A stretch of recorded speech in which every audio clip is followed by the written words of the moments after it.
Hey everyone, welcome. Today we are jumping into an incredibly exciting explainer focused on one of the absolutely most brilliant minds in artificial intelligence right now, Dr. Fei-Fei Li. We're drawing from her recent, mind-blowing insights shared on the Huberman Lab, and our goal today is to completely demystify AI.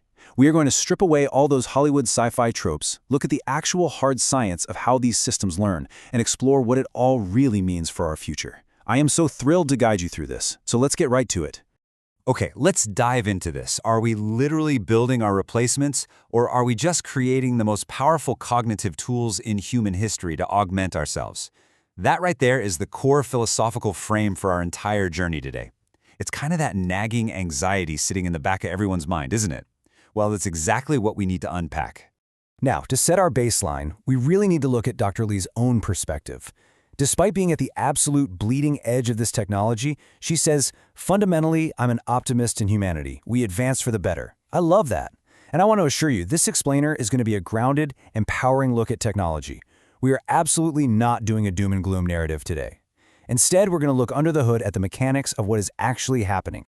All right, moving into Section 1, the spark of vision. From biological evolution to early algorithms. You know, to really understand artificial intelligence, we actually have to step back and look at biological intelligence. And believe it or not, it all starts 540 million years ago when simple ocean animals developed the very first photoreceptive cells. Basically, they could suddenly see light. Within just a mere 10 million years, which is a blink of an eye in evolutionary terms, this triggered the Cambrian explosion. It was this massive, unprecedented acceleration of animal evolution, simply because sensing the external world changed literally everything about survival. Fast forward to the 1950s, neuroscientists Hubel and Wiesel started mapping how visual cells in the mammalian brain are structured in these deep, complex hierarchies. And here is the wild part. It was that exact 540 million-year-old biological architecture that directly inspired the very first computer scientists to start building early neural network algorithms. Let's jump to Section 2, the modern AI convergence, the 2012 inflection point that changed everything. So after decades of steady, but honestly pretty quiet research, we hit a massive inflection point, 4%. That number is incredibly significant. Dr. Li and her team at Stanford created a massive database of 1 million test images, and they challenged the global research community to build an algorithm that could accurately name the objects in those images. To see how good the machines actually were, they benchmarked human performance using a super smart Stanford graduate student. That human error rate was roughly 4%. For years, machines couldn't even come close to matching it. I mean, they were way off. Until the year 2012.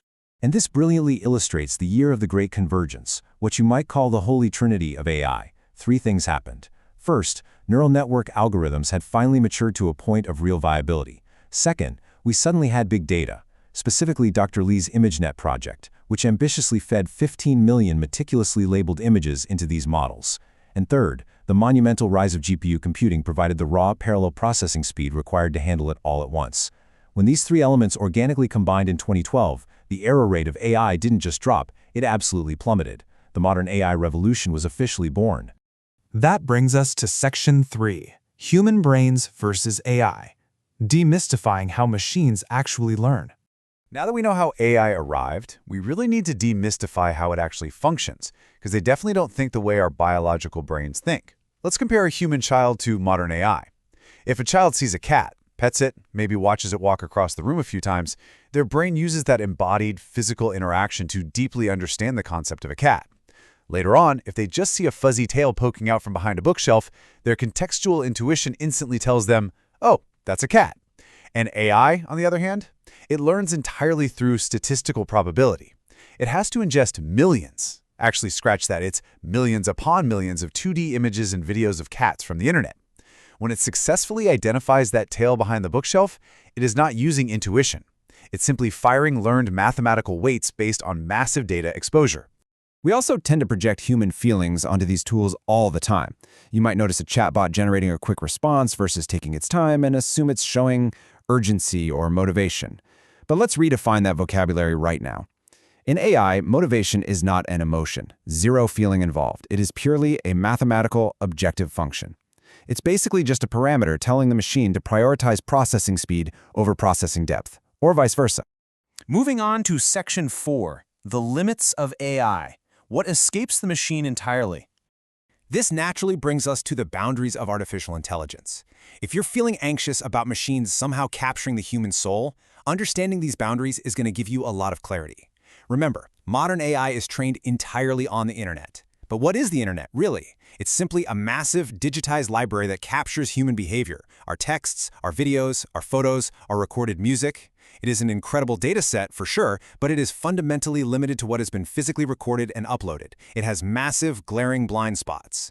So the crucial point is, your deeply personal human thoughts, your unrecorded intuition, and your private, unspoken emotions are entirely inaccessible to AI.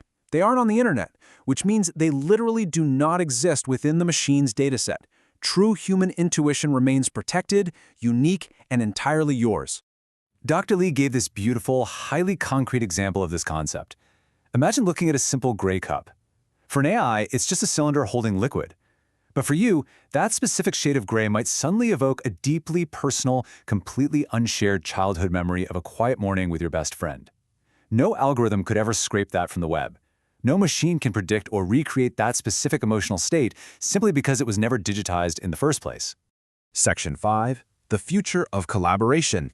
Augmenting human capability. Because human intuition and machine intelligence are so fundamentally different, our future is not about replacement, it's about collaboration. Think of it like a giant puzzle. For uninvented creativity, solving problems that require leaps of intuition we've never even seen before, humans are best suited because we have rich emotional and physical context. For massive pattern recognition, synthesizing data across entirely different scientific disciplines instantly, AI is the clear winner, hands down. And for empathy and care, humans remain absolutely irreplaceable because true empathy is grounded in our shared biological reality of feeling physical pain and joy. Hybrid collaboration is our ultimate path forward here. And we're already seeing the profound benevolence of this collaboration. Dr. Li shared a deeply personal anecdote about her own father undergoing a highly complex liver surgery. Now, it wasn't an autonomous machine operating alone, and it wasn't just a human surgeon relying entirely on their bare hands. Instead, an incredible human surgeon expertly drove a Da Vinci robotic system. This deep human-machine collaboration resulted in 10 times less blood loss than a traditional procedure. 10 times! That is the true life-saving power of keeping humans in the loop with AI tools. Let's wrap up with Section 6, Empowering Human Agency, Claiming Our Role in the AI Era, which leads us to the final and arguably most actionable theme of our explainer, maintaining our own human agency. We absolutely must take proactive responsibility for how this tool is integrated into our lives and our society.